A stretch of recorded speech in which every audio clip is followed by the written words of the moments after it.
Hi guys, today in this video I'm about to show you guys how to connect Megamind into Trust Wallet. So yeah, let's just start video. In this guide I will tell you some step and instruction about this.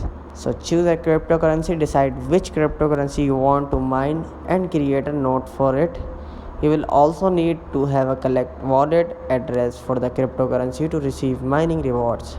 Second step is set up a server. You will need a dedicated server with sufficient computing power.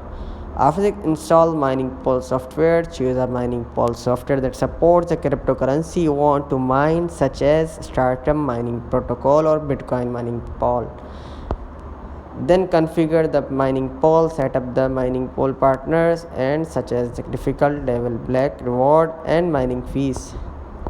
Invite miners. Once your mining pool is up and running, you will need to attract miners to join your pool. Advertise your mining pool on forums, social media and other platforms where your cryptocurrency enthusiasts gather. So this is how you can do it. That's it guys, see you in the next video. Bye.